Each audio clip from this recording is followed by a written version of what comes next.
Speed is the name of the game at a unique race in downtown Portland today. The Harborside restaurant hosted the 4th annual River Place Waiters Day race. No need to worry about slow service when these waiters are around. Each team of 2 speedy waiters navigated an obstacle course. The course tests their restaurant skills, speed, and team effort. The day's fastest team will take home a pretty hefty tip. Grand prize, $250. Not bad at all. Thanks for joining us. We'll see you at 11 o'clock tonight. Good night.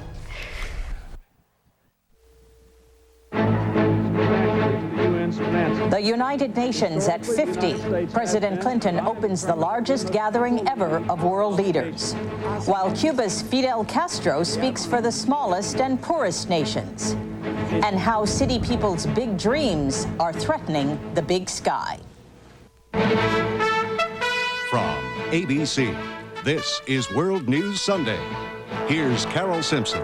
Good evening. It was created after World War II to save succeeding generations from the scourge of war and to reaffirm the faith in fundamental human rights as well as the dignity of every human being, the United Nations.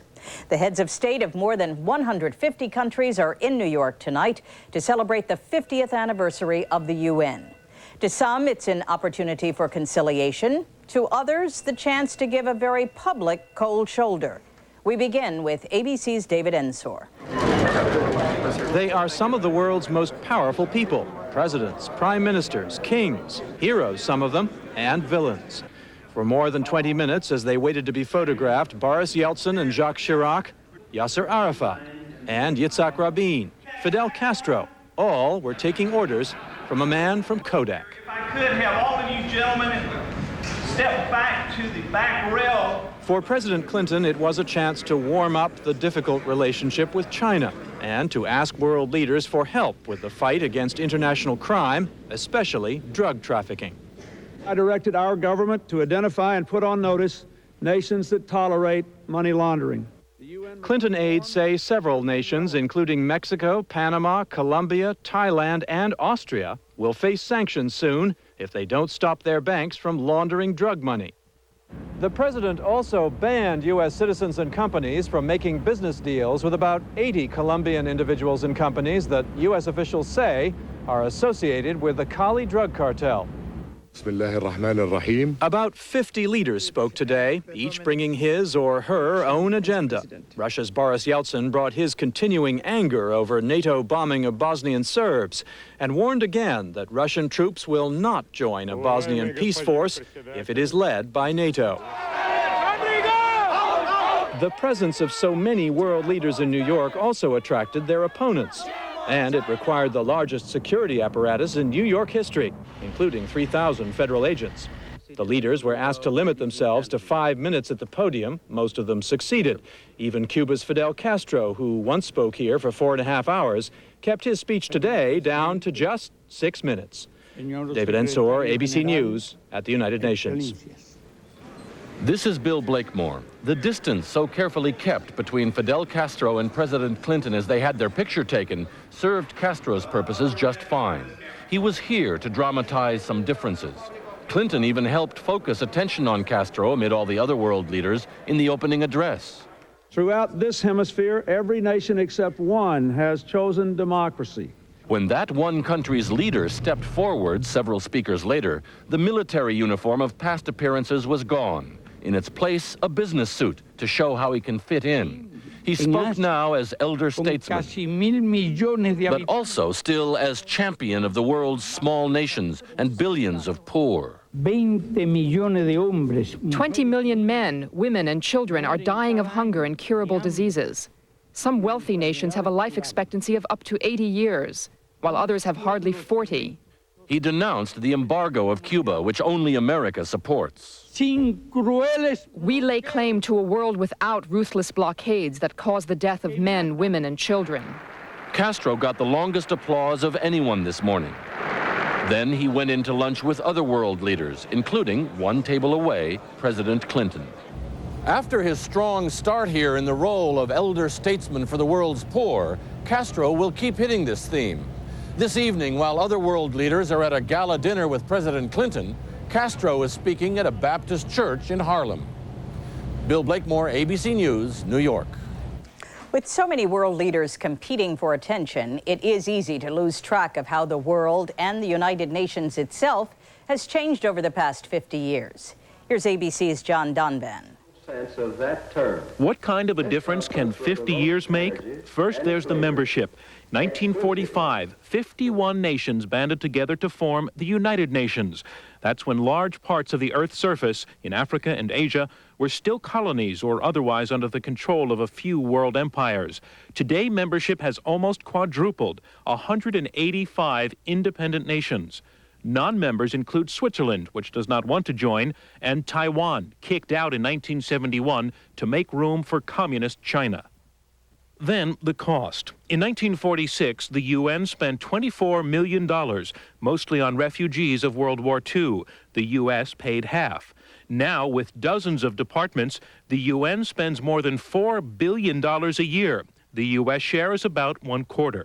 But Washington is behind on its payments by almost $1.5 billion. Mr. Boris Yeltsin, President... The Russians are also behind on their payments. During the Cold War, they were central players in almost every UN drama, along with the U.S. The East-West conflict led to the Korean War, the first time a UN force went into battle. But many of the Cold War's disputes were coolly fought out with words rather than missiles in the halls of the UN. Now peacekeeping is trickier. Missions like Bosnia raise the question of whether the UN can stand up for peace. Questions like that did not come up at the beginning. No one nation can or should expect any special privilege which harms any other nation. Today, it seems less simple. Today, when an American politician mentions the United Nations, it's usually to criticize it. The consensus, and not just among Americans, is that the UN, after changing so much, must continue to change if it wants to keep its place in the history of the next 50 years. John Donvan, ABC News at the United Nations. Still ahead, Ross Perot's party nears its first hurdle, using state money to send children to religious schools. And Maxine Andrews, dead at 79. This is World News Sunday, brought to you by Toyota Avalon. It is where the lofty atmosphere of most luxury cars is left behind.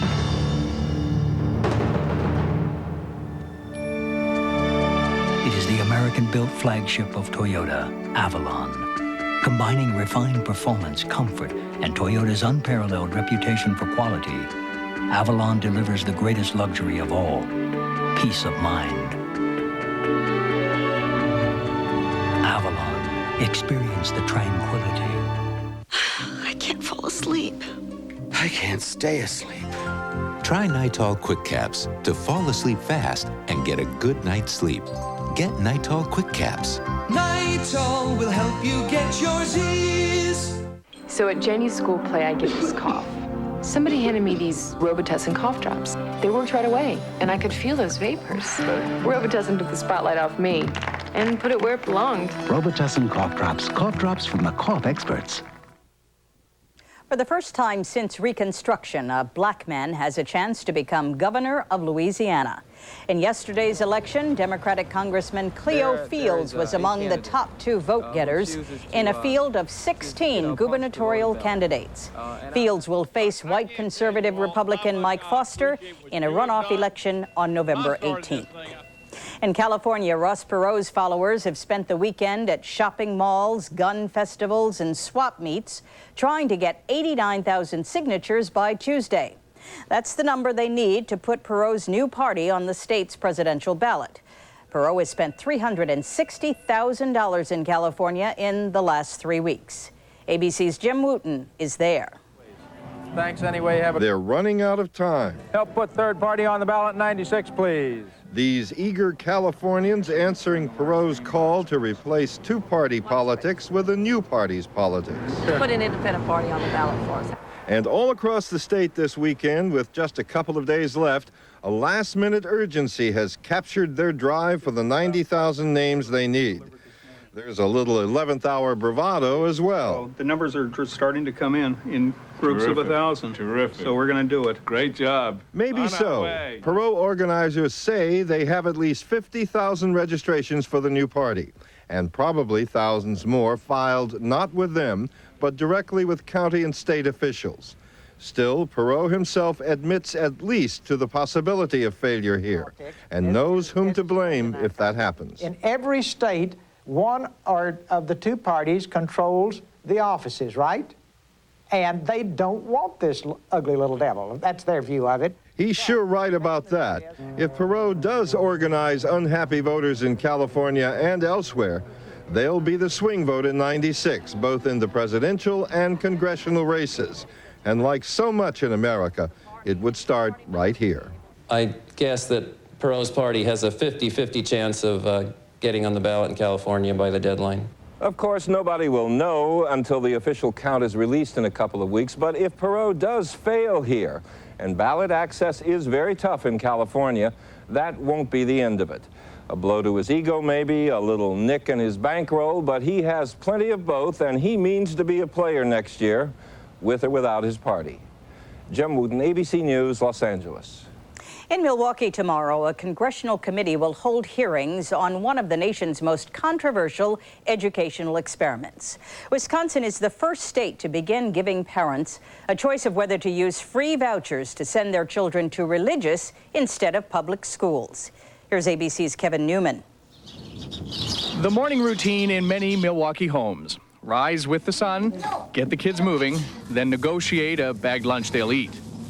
But this school year, Pilar Gonzalez was able to change what came next. Using state vouchers worth the amount of a public school education, about $3,600 a child, she took her children in another direction, to a private religious school, and she hoped to a better future. That they could be a success, that they could academically achieve anything.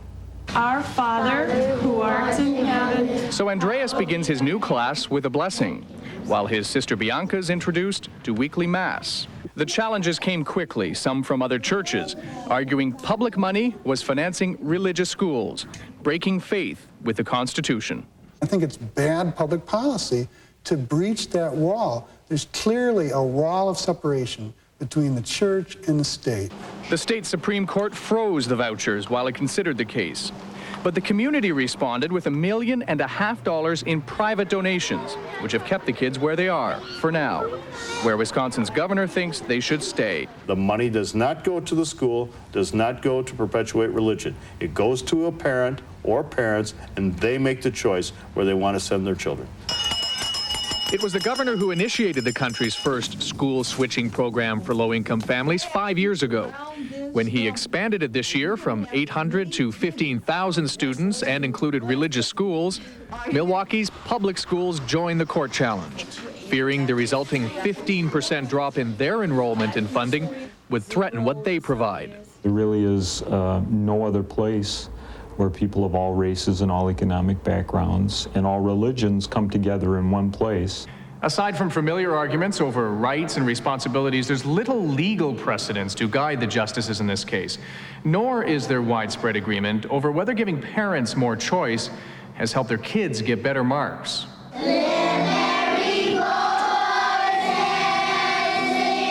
State reviews conclude they're learning important lessons about values like responsibility, but their overall academic abilities have not improved. Nevertheless, Pilar Gonzalez stands by her choice and her right to it. Parents deserve an opportunity to choose what school is best for their children. Congress and at least half a dozen other states are studying the results to see what lessons they can take home. And, like the Gonzalezes, waiting to see if the nation's boldest attempt to fund a choice of schools passes its test. Kevin Newman, ABC News, Milwaukee. And we'll be back.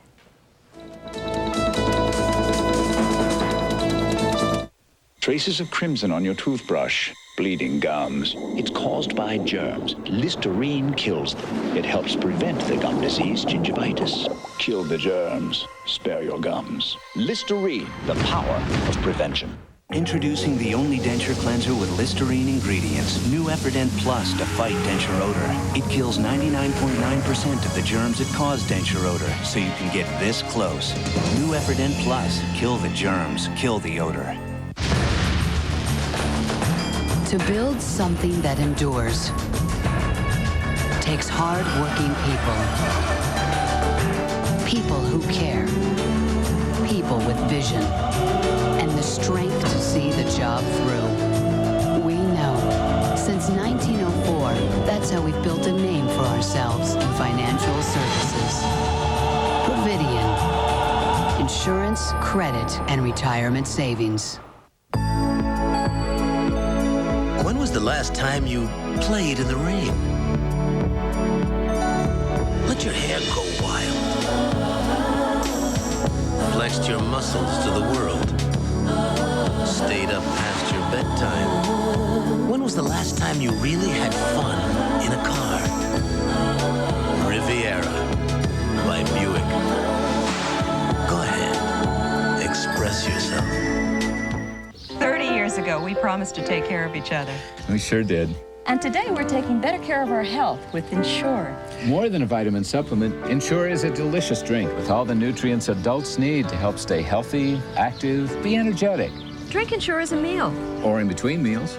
Ensure is recommended #1 by doctors as a source of complete balanced nutrition. Ensure to your health.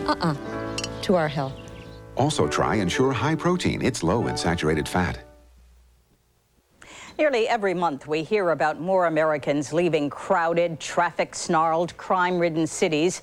Many of them are seeking tranquility in the wilderness states. But as ABC's Erin Hayes reports, the new real estate boom out west may mean the beginning of the end of America's wide-open spaces. Take a good look.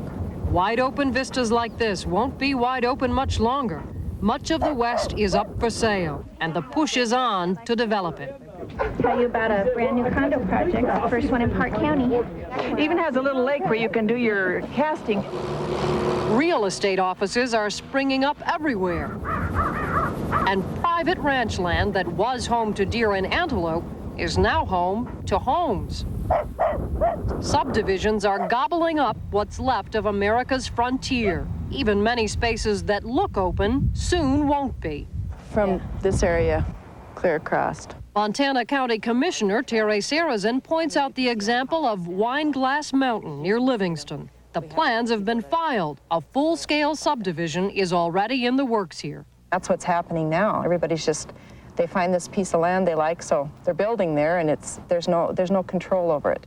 Developers buy the ranch land for up to $1,000 an acre and then turn around and sell it for as much as 7 times that by cutting wide-open ranches into dozens of tidy ranchettes. For many ranchers, the pressure to sell out to developers is enormous.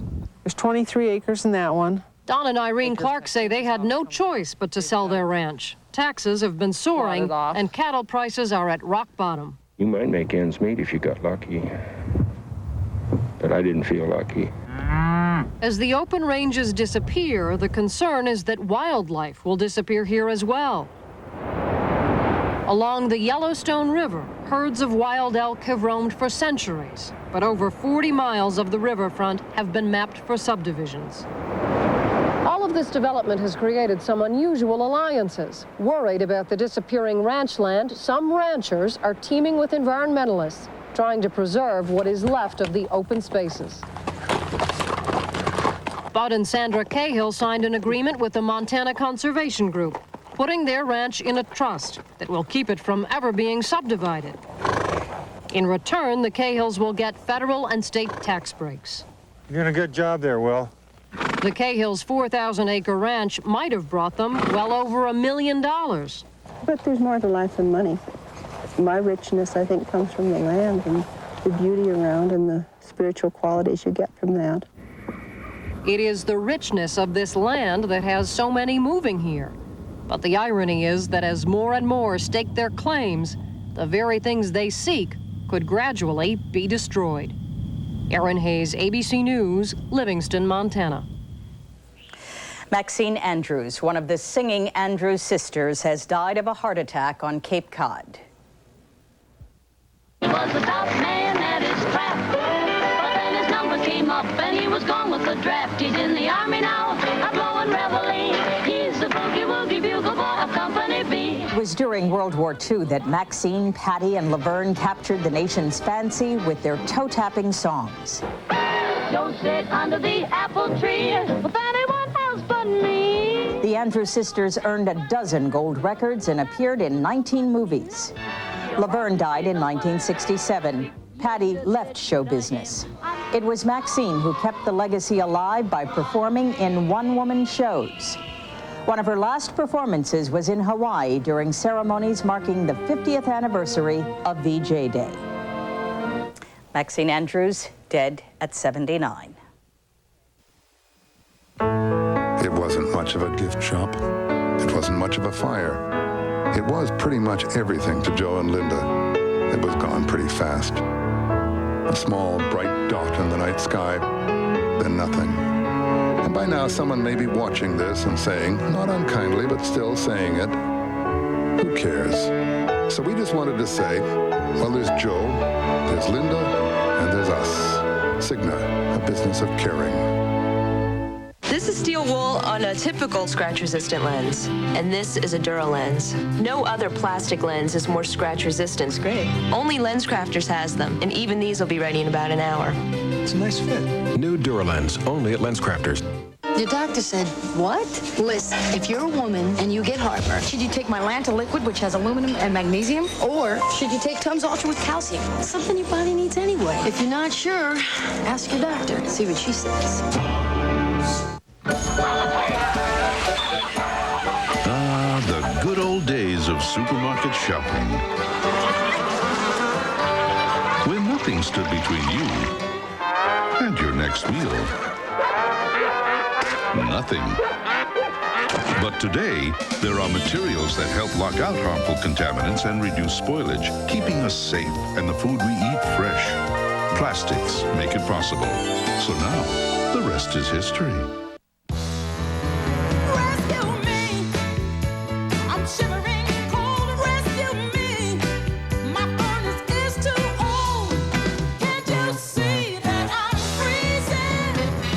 Call a Day and Night dealer to the rescue and get Day and Night's Plus 90i, the most totally efficient gas furnace. It can lower heating bills up to 40%. Call Day and Night to the rescue. 1-800-HOT-SALE.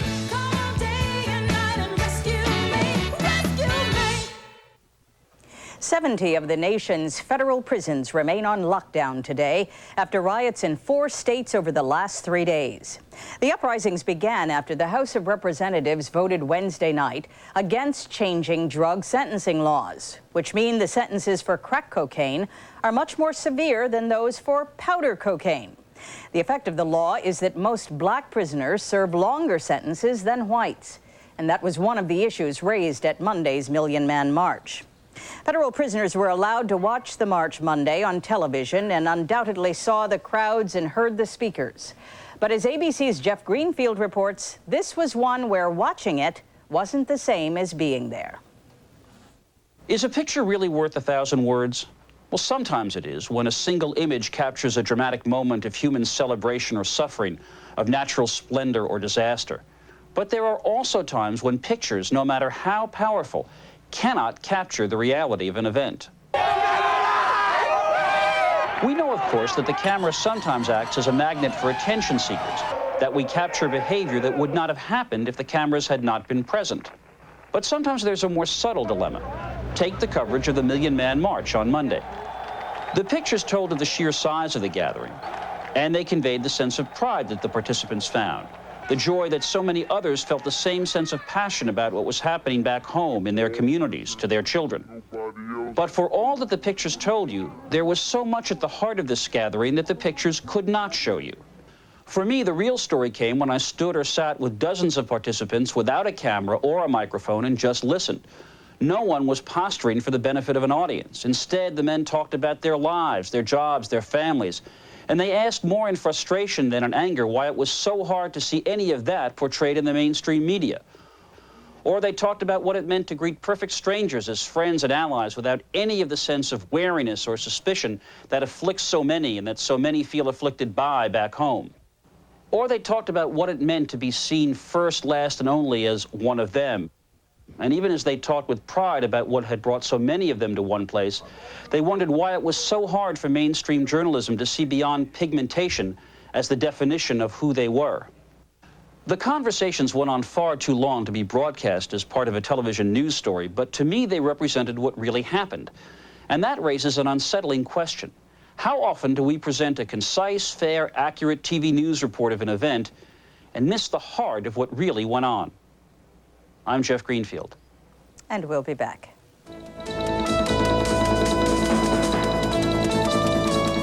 Sai, ho finito la mia tesi di laurea. Bravo, nonno. Ho fatto tutte le mie ricerche, circa dalle Indiana University. Sì. La biblioteca della facoltà. L'IBM l'ha digitalizzata. Così con internet avrò accesso alla musica quando vuoi. Sì, sono proprio bei tempi questi.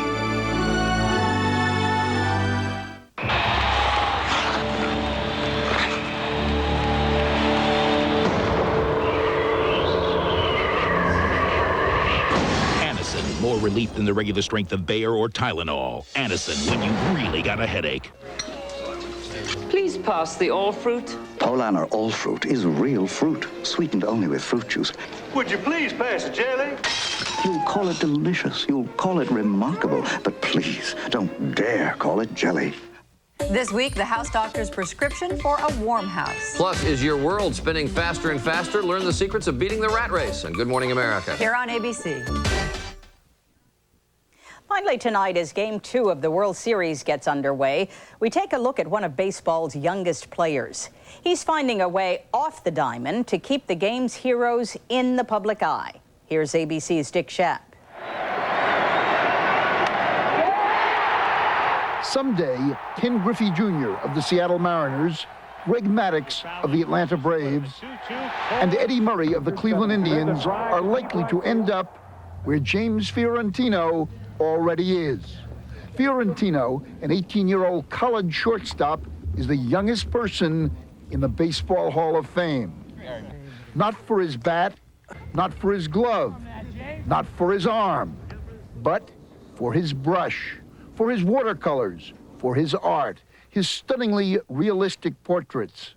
Fiorentino's painting of Reggie Jackson was displayed in the Hall of Fame when he was just 16 years old. I have a passion for baseball and a passion for art, and that's just come together. He had painted his first real baseball portrait of Joe DiMaggio when he was 15, and this year he was commissioned to create the official portrait commemorating Cal Ripken's 2,131st consecutive game, a portrait like all his work in layered watercolors.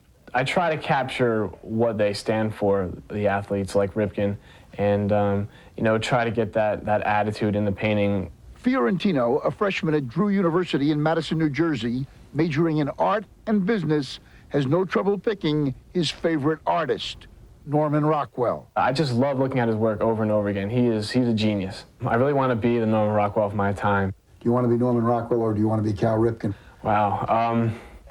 I choose Norman Rockwell. Fiorentino isn't quite ready to give up baseball. An all-state player in high school, he has an outside chance to play professionally someday. Which are you better at, painting or hitting? Definitely painting.